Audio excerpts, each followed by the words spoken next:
I still remember the smell that night: motor oil, metal shavings, and tired sweat from 12 hours at the auto shop. My hands were sore, my back ached, and all I wanted was a shower, a beer, and a quiet moment to look at my baby, my 1967 Camaro SS. I'd spent a year and a half rebuilding her from a rusted corpse into a mirror of perfection. She wasn't just a car. She was proof that life could still be rebuilt, even after being torn apart. When I hit the garage remote, the door groaned open like an old man stretching after a nap. The fluorescent light flickered to life, washing over that Hugger orange paint, deep enough to drown in. Chrome gleamed so bright it could blind you. The rumble of the engine still echoed in my mind, a sound more soothing than any song. And then, before I could even take a step inside, I heard the scream that changed everything. "Thief! Someone call 911. He's stealing my car!" I froze, wrench still in my hand. My neighbor Brenda Wilson, HOA president, self-proclaimed queen of Willowbrook Estates, came charging across the lawn like she was storming the beaches of Normandy. Her phone was already to her ear. "Yes, there's a black man stealing my car right this second. Send everyone." For a moment I thought I was dreaming, but the distant wail of sirens told me this nightmare was real. I stood there, in my own driveway, holding my own keys, staring at my own car, about to be arrested for stealing it. My name's Marcus Rodriguez, third-generation mechanic. My grandfather built engines before most people in this town were born. My dad taught me how to bleed brakes before I could even drive. We've run the same auto shop for 60 years. When my marriage ended last year, after my wife decided that grease under fingernails isn't sexy, I took what little I had and bought a small house in Willowbrook Estates. It looked peaceful. Perfect lawns, matching mailboxes, and a promise that everyone minded their own business. Turns out, that last part was a lie. The Camaro wasn't some midlife crisis toy. I bought her at an estate sale for $3, $200. She was a rust bucket, eaten alive by time, but I saw her soul under the decay. Every bolt I turned, every gasket I replaced, felt like therapy. I'd come home from 12-hour shifts, still in my oil-stained uniform, and work until midnight.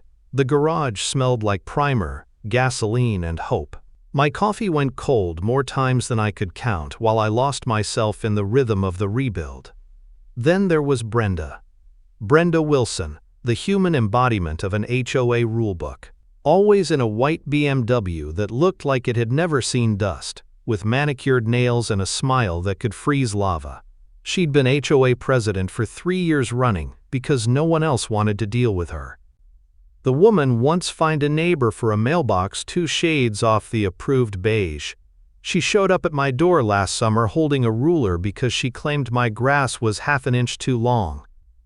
"Just maintaining community standards," she'd said with a syrupy smile that could rot teeth. 2 weeks before the 911 call, she'd come to my garage while I was bleeding brake lines. The whine of the impact wrench must have offended her sense of suburban peace. "Excuse me, there's a noise ordinance. No power tools after 6. I wiped my hands on a rag and kept calm. "Actually, city ordinance allows hobby work until 9. I can show you the paperwork." Her smile disappeared like a light switch. "We'll see about that. Industrial activity lowers property values." "Industrial activity?" I said. "Ma'am, it's a car, not a factory."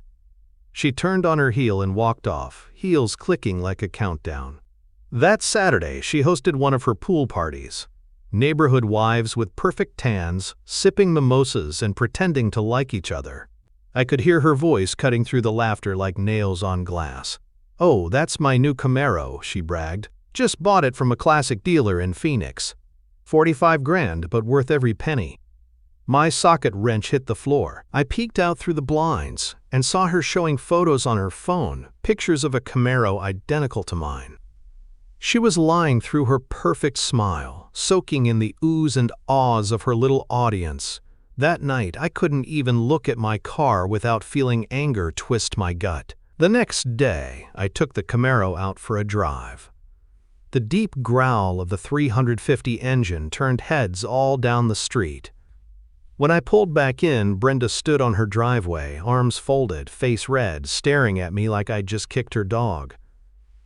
I gave a polite nod. She didn't nod back. That's when I knew she'd built an entire story in her head, and I was about to pay the price for living next to it. When the cops rolled up, lights flashing across my garage door, my stomach sank.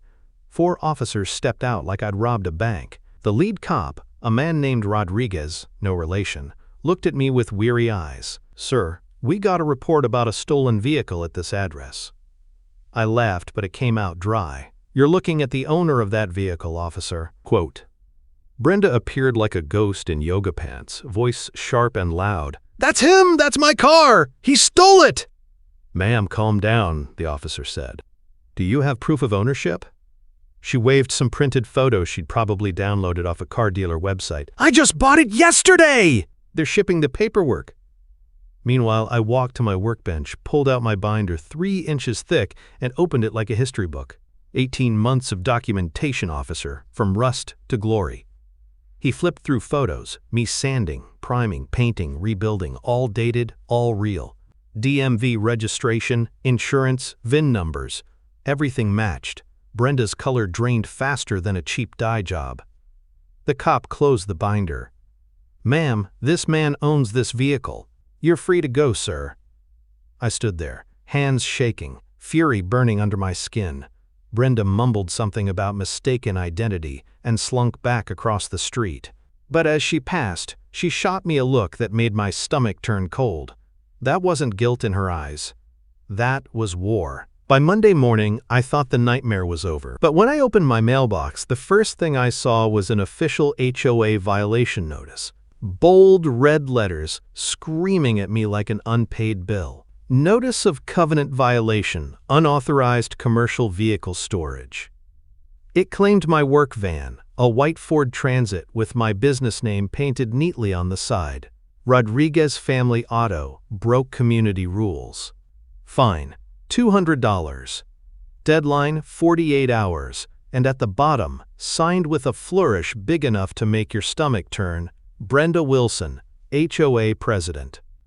I stood in my driveway gripping that letter, watching her jog past like nothing had happened. She gave me a bright fake smile, but her eyes glittered cold. She'd declared war. This was her first missile. Most folks don't realize HOA rules are legally binding. They're contracts, not suggestions. Luckily, my divorce lawyer had taught me how to read the fine print, so that afternoon, I drove straight to the county courthouse and pulled every HOA record I could find. The dusty old clerk at the counter slid a box toward me. "Good luck, hon," she muttered. "That board's a mess." 2 hours later, under the flicker of bad fluorescent lighting and the smell of old paper, I found the golden ticket, proof that the no commercial vehicles rule didn't even exist when I'd moved in. It was added 3 years later. My van was grandfathered in, fully protected by law. I printed the receipts, stapled the evidence, and dropped it off at the HOA office. The woman behind the desk scanned my paperwork, eyebrows rising as she realized what it meant. "Oh dear," she said quietly. "Mrs. Wilson isn't going to like this." She was right. By Wednesday, Brenda was losing her mind in slow motion. 3 more violation letters landed in my mailbox like clockwork. Oil stains on my driveway. False. Noise complaints. False. Strong automotive odors. Whatever that meant. She was throwing paperwork at me like confetti at a parade, hoping something would stick. So I fought back the way my old man taught me, with preparation. I installed 4 security cameras around my property. Cloud backup, night vision, motion sensors, the works. The next morning, when I checked the footage, there she was, Brenda, walking our shared fence line at 6:30 a.m. with a tape measure and her phone camera, inspecting my lawn like she was appraising crime scene evidence. She was obsessed. Thursday evening, a bright orange HOA emergency board meeting notice appeared on my door. Meeting scheduled for that night, barely 3 hours later. No warning, no agenda. It was a trap. I showed up anyway. The community center smelled like floor cleaner and burnt coffee. Fluorescent lights flickered overhead. Brenda sat at the head of a folding table like a queen guarding her throne, flanked by two nervous sidekicks, Clara, her soft-spoken assistant, and Janet, the nodder. "Thank you for coming," Brenda began, her voice dripping with fake politeness. "We're here to address ongoing violations. Effective immediately, all automotive repair activity is banned within residential garages. Past offenders will be fined $500. Quote. I smiled, calm as a mechanic who knows his torque specs. "That's interesting," I said, pulling out my phone, "because Section 4(3) of the HOA bylaws requires 7 days notice for a voting matter. And Section 4(7) requires 5 board members for quorum. I count 3 of you. That means this meeting has all the authority of a book club." Clara's eyes went wide.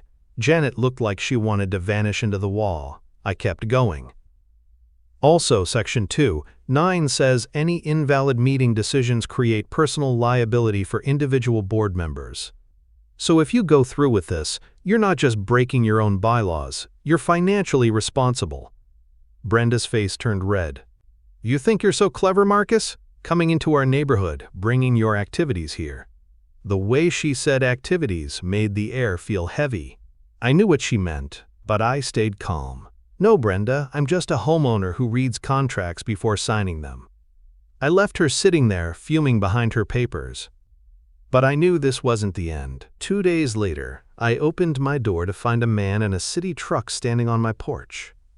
Clipboard. Badge. Bureaucratic energy. "Morning, sir. Dave Martinez, City Code Enforcement. Got a complaint about unlicensed auto repair activity.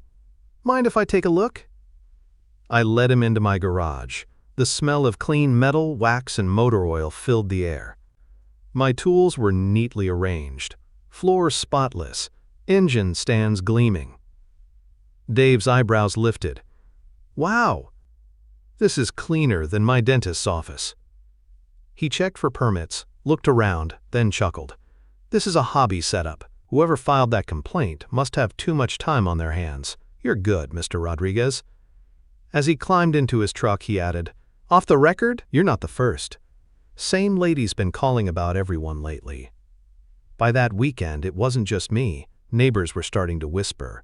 A few had received sudden citations for flower beds, mailbox colors, even fence height. Brenda was spiraling, and the whole neighborhood could feel it. Then came the nails. Sunday morning, I found 24 roofing nails scattered across my driveway. Small, silver, deadly. I checked my cameras and my heart started pounding. There she was, Brenda. 2:07 a.m., hoodie, gloves, creeping along my property line like a burglar. She stopped, crouched, and sprinkled nails by my tires. When Officer Morgan showed up to take the report, he watched the footage twice and shook his head. "Classic harassment pattern," he said. "Document everything. People like this escalate." He was right, because 2 days later things got darker. That morning, I pulled an envelope from my mailbox. No return address, printed on plain paper. Inside, one line. "Your kind doesn't belong here. Leave before things get worse." The paper smelled faintly of perfume. I didn't need DNA to know where it came from. I handed it to Detective Martinez, who'd been assigned to my case. She read it, eyes narrowing. "This qualifies as a hate crime under state law," she said. "We'll start a file and coordinate with the DA. Keep your cameras rolling, Marcus." She's digging her own grave. Quote. That night, I looked out my window across the quiet, perfect lawns of Willowbrook Estates. Brenda's porch light was on, her silhouette pacing behind the curtains like a restless shadow. I realized then, this wasn't just about a car anymore. This was about power. And she was willing to destroy herself trying to keep it. By the next week, Brenda's obsession had turned from annoying to dangerous. The neighborhood could feel it. People whispered at the mailboxes, peeking out of blinds when her white BMW crept past. Everyone knew something was coming, they just didn't know what. That's when Tom, the mailman who lived 3 houses down, knocked on my door holding 2 cups of coffee. "Marcus, you got a minute?" We sat on my porch, the smell of fresh-cut grass mixing with gasoline from my work gloves. Tom lowered his voice. She's been targeting everyone, not just you. Sarah got fined for planting flowers without architectural approval. Mike got written up for painting his mailbox. Half the neighborhood's ready to revolt. Revolt. The word hit me like spark to fuel. Maybe we were done taking it. That Saturday we met in Tom's garage, the new neighborhood war room. It smelled like coffee, motor oil, and quiet determination. 6 of us at first. Me, Tom, Sarah the accountant, Mike the lawyer, Linda the teacher, and Carlos the contractor.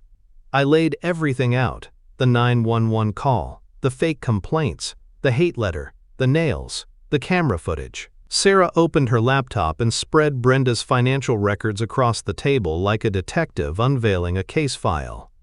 She'd pulled HOA expense reports from public filings. Her eyes gleamed. This woman's been stealing from everyone. Almost $100,000, fake companies, ghost landscaping projects. Legal payments straight to her ex-husband's firm. Mike adjusted his glasses, tapping the papers. That's felony-level embezzlement. And every forged report she filed against you? That's harassment, false police report, criminal intimidation. She's finished, if we move smart. So we made a plan. Operation Documentation Fortress. Carlos upgraded our whole neighborhood with motion lights and cameras. No more secrets in Willowbrook. Operation Legal Annihilation. Mike drafted formal complaints for the county prosecutor. Fraud, theft, and misuse of HOA funds. Operation Truth. Linda organized every story from neighbors she could find. Dates, fines, fake letters. She color-coded everything like a classroom chart, bright enough to shame the devil. For weeks, Brenda kept spiraling while we built our wall of evidence. She kept filing fake violations, sending threatening letters, pacing our driveways, like a general losing her army. And then, one night at 2:47 a.m., she crossed a line she could never uncross. The security footage showed her sneaking around the HOA management office in black yoga pants and a hoodie, clutching a stolen key. She was shredding documents, boxes of them, hands shaking, eyes wild. The silent alarm tripped within minutes. When the police arrived, they found her surrounded by paper snow, babbling about, quote, protecting the community. They arrested her on the spot for destruction of records and obstruction of justice. The next morning, the neighborhood group chat exploded. She's in jail. Channel 7's here. They have her mugshot. I turned on the TV and saw it. HOA president arrested in $100,000 embezzlement and harassment scandal. Brenda Wilson, the woman who once measured my grass with a ruler, now wore an orange jumpsuit that clashed with her fake tan. The same neighbors she'd bullied for years now gathered on driveways, smiling in disbelief. 3 days later, she was out on bail, and still didn't stop. Clara, her assistant, came to see me, shaking like a leaf. She offered me $50,000 to help her run, she whispered. Told me she had cash hidden in her garage. That recording sealed the deal. The DA now had everything: confession, motive, theft, harassment, hate threats. The community meeting that followed was standing room only. 43 households packed into the rec center. You could smell the stale coffee, the cheap carpet, and the anger.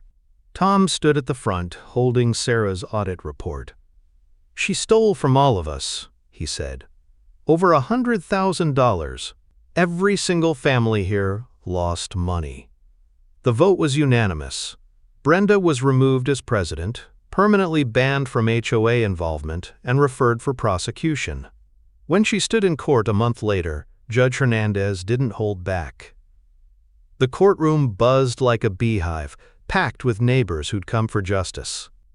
Ms. Wilson, the judge said, her tone like thunder, you abused your position, harassed a homeowner because of his race, and stole from the very people you swore to represent. 4 years in state prison. Full restitution of $112,000. 5 years probation after release. The gavel dropped, and for the first time in months, the air felt clean again. Outside the courthouse, reporters shoved microphones in my face. Mr. Rodriguez, what would you tell other homeowners dealing with HOA abuse? I looked straight into the camera. Document everything. Build community. Truth wins. Those 3 words went viral. The clips spread like wildfire. And soon, people across the country were sharing their own HOA horror stories. Ours became the spark that lit something bigger. 6 months later, Willowbrook was reborn. New board, transparent rules, fairness instead of fear. The lawns still looked nice, but now people waved instead of glared. Kids rode bikes again. Neighbors talked. The smell of barbecues replaced tension. Tom became HOA president. Sarah handled the finances. Mike oversaw legal matters. Every month, they posted open reports and honest updates. Property values went up 15%. The Camaro, the car that started everything, became a local legend. Car shows, magazine photos, even a short documentary. I never sold her. Some things you keep, not for money, but for meaning. Last weekend, I looked around at my quiet street. Families grilling, kids playing basketball, laughter in the air. Across from me, Brenda's old house sat empty, for sale sign swaying in the breeze. And I thought about that night she called 911 because she couldn't stand the sight of me in my own driveway. In the end, her lies built a cage she couldn't escape, and our neighborhood found its soul again. If you've ever had a neighbor like Brenda, don't let fear win. Gather proof. Stand tall. Find allies. Because justice, when you fight for it, still works. From all of us at HOA Stories, thanks for watching.